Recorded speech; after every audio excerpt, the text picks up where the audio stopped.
નમસ્કાર મિત્રો, મારું નામ આલોક છે. હું 32 વર્ષનો છું અને હજી અપરિણિત છું. મારે પોતાની ઇલેક્ટ્રિક અને ઘર વપરાશના સાધનોની મોટી દુકાન છે, જેનાથી મારી સારી કમાણી થાય છે. મારી દુકાન પર એક ખૂબ જ વફાદાર અને મહેનતુ કારીગર કામ કરતો હતો, જેનું નામ રાઘવ. મિત્રો, રાઘવ ઘણો ઈમાનદાર અને મહેનતુ હતો. તે રોજ 5 કિલોમીટર સાયકલ ચલાવીને પોતાના ઘરેથી દુકાને આવતો ને જતો. એનો સ્વભાવ એટલો નમ્ર હતો કે ગ્રાહકો પણ એનાથી ખુશ રહેતા. પણ એક દિવસ રાત્રે દુકાન બંધ કરીને તે ઘરે જઈ રહ્યો હતો, ત્યારે હાઈવે પર રાઘવનો મોટો અકસ્માત થયો. મને ખબર પડતા જ હું તાત્કાલિક હોસ્પિટલે ગયો. ત્યાં જોયું તો રાઘવને માથામાં ગંભીર ઈજા થઈ હતી. ડોક્ટરે ઓપરેશન રૂમની બહાર આવીને કહ્યું, હાલત અત્યંત નાજુક છે, બચવાની ગેરંટી બહુ ઓછી છે. જો 48 કલાકમાં એ હોશમાં આવે તો જ કંઈક આશા રાખી શકાય, નહીં તો બધું ભગવાન ભરોસે છે. થોડી વારમાં રાઘવની પત્ની વૈશાલી રડતી ધ્રુજતી હોસ્પિટલમાં પહોંચી. એ દેખાવમાં ખૂબ જ સાદી અને સુંદર હતી, પણ એના ચહેરા પરનો ભય અને દુઃખ જોઈને મારું દિલ દ્રવી ઉઠ્યું. તેની આંખોમાંથી આંસુ રોકાતા નહોતા અને તેની લાચારી જોઈને મારું હૃદય ધ્રુજી ઉઠ્યું. પણ કિસ્મતે સાથ ન આપ્યો. 48 કલાક પૂરા થાય તે પહેલા જ રાઘવે હોસ્પિટલમાં જ આ દુનિયાને હંમેશા માટે અલવિદા કહી દીધું. વૈશાલી પર માનો આકાશ તૂટી પડ્યું. એ હોસ્પિટલના વરંડામાં ચીસો પાડીને રડી પડી. બીજે દિવસે આખા ગામમાં માતમ છવાઈ ગયો. મિત્રો, રાઘવ જેવો ભો અને ઈમાનદાર માણસ હવે આપણી વચ્ચે નહોતો. અંતિમ સંસ્કાર વખતે હું અને મારી મા પણ ત્યાં હાજર હતા. અમારી આંખોમાં પણ આંસુ હતા. થોડા દિવસ પછી હું અને મારી મા વૈશાલીને મળવા એના ઘરે ગયા. ગામના છેવાડે આવેલું એનું 2 ઓરડાનું કાચું મકાન હતું. વૈશાલી એક ખૂણામાં સુમૂન બેઠી હતી. એની માએ આંસુ લૂછતા કહ્યું, મારી દીકરી બહુ નસીબ વગરની નીકળી. લગ્નના 3 વર્ષમાં જ એનો હસતો રમતો સંસાર ઉજળી ગયો. આ સાંભળી મારું દિલ ભારે થઈ ગયું. મારી માએ આગ્રહ કરીને 5000 રૂપિયા વૈશાલીને આપવા હાથ લાંબો કર્યો, પણ એણે સ્વાભિમાન સાથે ના પાડી દીધી અને બોલી, આમાં તમારો કોઈ વાંક નથી. હું પૈસા શા માટે લઉં? માએ ઘણું સમજાયું અને આખરે બળજબરીથી એના હાથમાં પૈસા મૂકી દીધા. પછી મેં પાછા આવી ગયા. વૈશાલી થોડા દિવસ માયકે ગઈ, પણ 1 મહિના પછી પાછી પોતાના ઘરે આવી ગઈ. એક દિવસ હું શહેરમાં સામાન લેવા જતો હતો. રસ્તામાં એનું ઘર આવ્યું. દરવાજો ખુલ્લો હતો તો હું અંદર ગયો. ત્યાં વૈશાલી સફેદ સાડીમાં એક ખૂણામાં ચૂપચાપ બેઠી હતી. મને જોઈને એણે આદરપૂર્વક અવિસ્મિત આપી. એણે મને ખાટલા પર બેસવાનું કહ્યું અને રસોડામાં ચા બનાવવા ગઈ. મેં એને રોકીને કહ્યું, વૈશાલી, આટલી તકલીફ શા માટે કરા છો? મને ચા નથી જોઈતી. બસ તમારું દુઃખ ઓછું થાય એ જ ઈચ્છું છું. આટલું કહેતા મારો અવાજ પણ ભરાઈ ગયો. વૈશાલીની આંખોમાં ફરી આંસુ આવી ગયા, પણ એણે જીદ કરીને મને ચા પીવડાવી. પછી મેં ધીમેથી કહ્યું, વૈશાલી, જે સમય જતો રહ્યો એ પાછો નથી આવવાનો. કિસ્મતના લેખને બદલી શકાતા નથી, પણ આગળનું જીવન જીવવા માટે હિંમત રાખવી જ પડશે. આમ તૂટી જઈશ તો કેમ ચાલશે? વૈશાલીએ રડતા રડતા ધીમેથી કહ્યું, હવે હું કોના માટે અને ક્યાં આધારે જીવું? મારું આ દુનિયામાં કોઈ સહારો નથી રહ્યો. મેં ગામમાં ઘણી જગ્યાએ કામ માંગ્યું, પણ કોઈ એકલી વિધવાને કામ આપવા તૈયાર નથી. ઘરે બેસીને મન સાવ ઉચાટમાં રહે છે. આ સાંભળી મને ખૂબ જ આઘાત લાગ્યો. મેં પૂછ્યું, તને કેવું કામ ફાવે? એણે કહ્યું કે એ ભણેલી હોવાથી નાના બાળકોને ટ્યુશન કરાવતી અને સીવણ કામ કરતી હતી. પણ રાઘવના ગયા પછી બધું જ છૂટી ગયું. 2 મહિનાથી એ સાવ નવરી ઘરે બેસી રહી છે. એની આવી લાચારી અને પવિત્રતા જોઈને મને વિચાર આવ્યો કે જો હું એને સધિયારો આપીશ તો એનું જીવન સુધરી જશે. મેં કહ્યું, જો તને વાંધો ન હોય તો તું મારા ઘરે રહીને મારી માની મદદ કરી શકા છો, અથવા મારી દુકાન પર મારો હાથ બટાવી શકા છો. વૈશાલી થોડી વાર વિચારમાં પડી ગઈ. પછી બોલી, સાહેબ, તમારી દુકાન મારા ઘરથી 5 કિલોમીટર દૂર છે. મારી પાસે કોઈ સાધન નથી. રોજ આટલી દૂર આવવું જવું મારા માટે બહુ મુશ્કેલ છે. એની વાત સાચી હતી. પછી મેં સાફ દિલથી કહ્યું, વૈશાલી, જો તને કોઈ તકલીફ ના હોય તો તું મારા ઘરે રહેવા આવી જા. મારી વૃદ્ધ માં એકલી રહે છે. એ તારી બહુ જ કાળજી રાખશે. તને એક આશરો મળશે અને અમને તારો સાથ. એ ચૂપચાપ નીચે જોઈ ગઈ. મેં હસીને કહ્યું, કોઈ ઉતાવળ નથી, શાંતિથી વિચાર. કાલ કે પરમ દિવસે મારી માને આવીને મળજે, પછી આપણે સાથે નિર્ણય લઈશું. એણે હળવું માથું હલાવ્યું. એ દિવસથી વૈશાલીનો કરુણ ચહેરો મારા મનમાં વસી ગયો. એની નાની ઉંમર અને વિધવાપણું મને બેચેન કરવા લાગ્યું.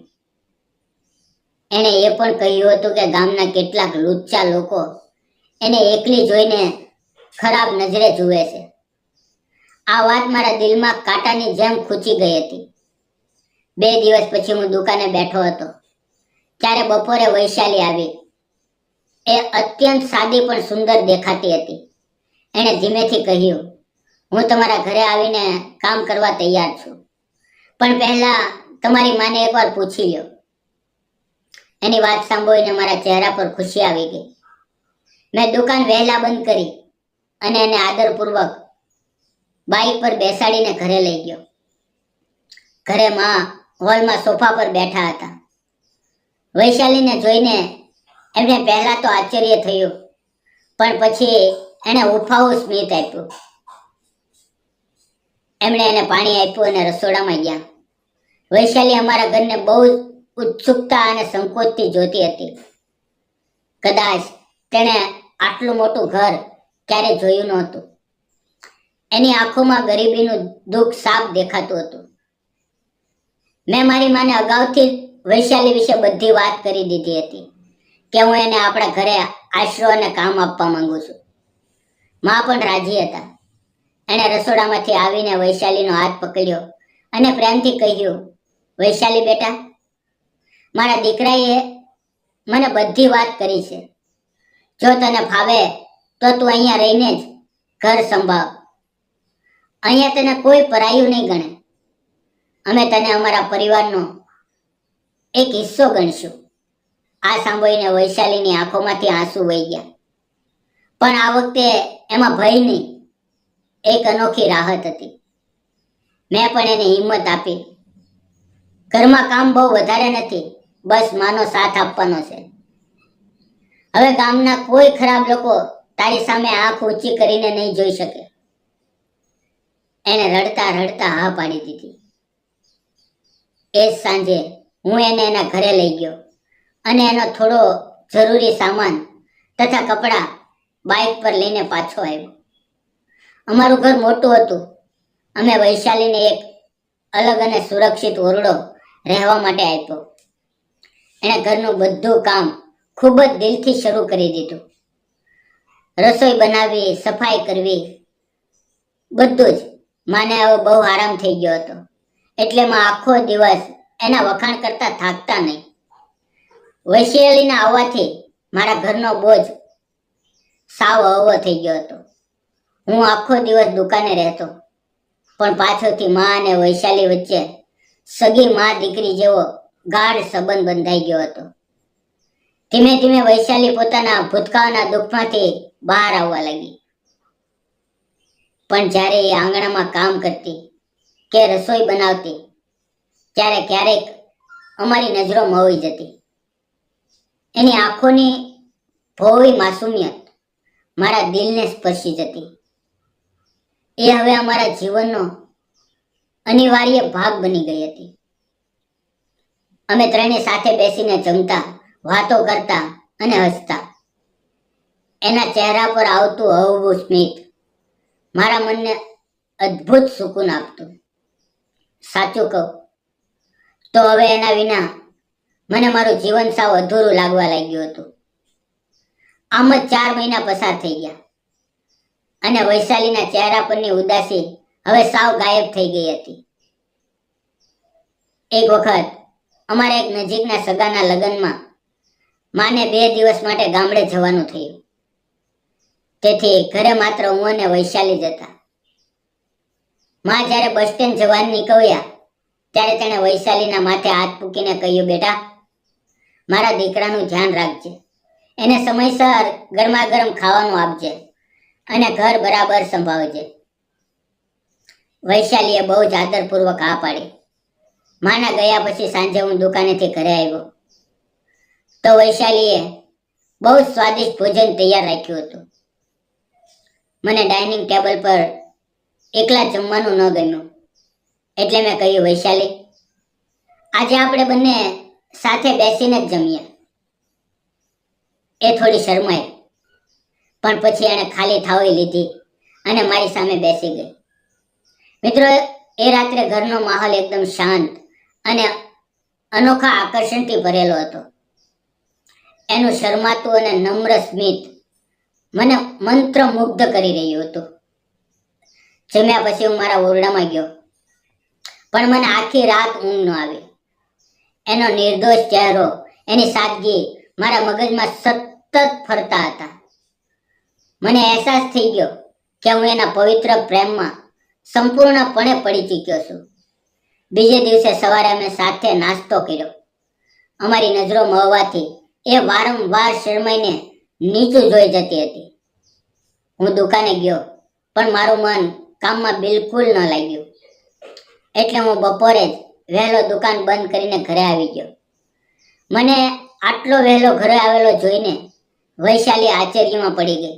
એણે પૂછ્યું, આલોક, આજે દુકાને કંઈ થયું છે? આટલા વહેલા કેમ આવી ગયા? હું ફક્ત એની સામે જોઈને હસ્યો અને હોલના સોફા પર બેસી ગયો. એ પણ પોતાનું કામ પતાવીને હોલમાં આવીને બેઠી. અમારી નજરો વારંવાર મળવી રહી હતી. હવે મારાથી વધારે રાહ જ ન જોવાય. હું ધીમેથી એની નજીક ગયો. એનો કોમળ હાથ મારા હાથમાં લીધો અને અત્યંત ભાવુક અવાજે કહ્યું, વૈશાલી, વૈશાલી, મારે તને મારા દિલની વાત કરવી છે. હું તને બહુ જ પ્રેમ કરું છું. તું જ્યારથી આ ઘરમાં આવી છો, મારું સૂનું જીવન ખુશીઓથી ભરાઈ ગયું છે. તારો પવિત્ર સ્વભાવ અને સાદગી મને તારી તરફ ખેંચે છે. મારી માં પણ તને સગી દીકરીની જેમ ચાહે છે. વૈશાલી, હું તારી સાથે લગ્ન કરીને તને કાયમ માટે મારી બનાવવા માંગુ છું. આ સાંભળતા જ વૈશાલીની આંખોમાંથી ચોધાર આંસુ વહી ગયા. એણે ધ્રુજતા અવાજે કહ્યું, આલોક, મને પણ તમે બહુ ગમો છો, પણ હું એક અભાગી વિધવા છું. આ સમાજ શું કહેશે? અને તમારી માં મને ક્યારેય સ્વીકારશે ખરા? શું એમને આ મંજૂર હશે? મેં એની આંખોમાં સીધું જોઈને મજબૂતાઈથી કહ્યું, વૈશાલી, આ જિંદગી આપણને એક જ વાર મળે છે અને હું મારી બાકીની જિંદગી તારા જ નામે કરવા માંગુ છું. માં ક્યારેય ના નહીં પાડે, તો ચિંતા ન કર. 2 દિવસ પછી જ્યારે માં ગામડેથી પાછા આવ્યા ત્યારે મેં રાત્રે એમની સાથે એકાંતમાં દિલ ખોલીને વાત કરી. મેં કહ્યું, માં, હું વૈશાલીને સાચો પ્રેમ કરું છું અને એની સાથે લગ્ન કરીને ઘર વસાવવા માંગુ છું. તમારો શું નિર્ણય છે? માની આંખોમાં આ સાંભળીને ખુશીના આંસુ આવી ગયા. એમનું દિલ બહુ મોટું હતું. એણે તરત જ મને ગળે લગાડ્યો. પછી રસોડામાંથી વૈશાલીને બોલાવીને પોતાના ગળે લગાડી લીધી અને અમને બંનેને હૃદયપૂર્વક આશીર્વાદ આપ્યા. થોડા દિવસોમાં અમે કોઈ ખોટા આડંબર દેખાડા વગર ગામના મંદિરે જઈને ખૂબ જ સાદગીથી 7 ફેરા ફરીને લગ્ન કરી લીધા. ગામના કેટલાક લોકોએ પાછળથી વાતો કરી, અવનવી ટીકાઓ કરી, પણ અમે કોઈની પરવા ન કરી. વૈશાલી હવે માત્ર ઘરકામ કરવા વાળી નહોતી, પણ મારા ઘરની સાચી લક્ષ્મી અને મારી પત્ની બની ગઈ હતી. મિત્રો, અમારું ઘર ખુશીઓથી કિલ્લોલ કરવા લાગ્યું. લગ્નના થોડા મહિનાઓ પછી અમને જીવનની સૌથી મોટી ખુશખબર મળી. વૈશાલી ગર્ભવતી હતી. હવે એનો 8મો મહિનો ચાલી રહ્યો છે અને મારી માં ઘરમાં નવા બાળકના આવવાની ખુશીમાં બહુ જ ઉત્સાહિત છે અને વૈશાલીની ખૂબ જ કાળજી રાખે છે. મિત્રો, તમને શું લાગે છે? મેં વૈશાલીની લાચારી દૂર કરીને એની સાથે લગ્ન કર્યા. એ નિર્ણય બરાબર હતો કે ખોટો? તમારો પવિત્ર વિચાર કોમેન્ટ બોક્સમાં જરૂર જણાવજો. મિત્રો, જીવનમાં ગમે તેટલા મોટા દુઃખ કે તોફાન આવે, પણ જો સાચો પ્રેમ અને ઈમાનદારી મળી જાય તો માણસ બધું જ ભૂલીને નવું જીવન શરૂ કરી શકે છે. સાચા પ્રેમમાં સામાજિક બંધનો, વિધવાપણું કે ગરીબી નથી જોવાતી. બસ 2 દિલોનું પવિત્ર જોડાણ જોવાય છે. જો તમને કોઈને સાચો આદર આપો તો જીવન ખરેખર સ્વર્ગ બની જાય છે. જો તમને અમારી આ સુંદર પ્રેમ કહાની ગમી હોય તો વિડીયોને લાઈક કરો, શેર કરો અને ચેનલને સબસ્ક્રાઇબ કરવાનું બિલકુલ ના ભૂલતા. ફરી મળશું મિત્રો એક નવી વાર્તા સાથે.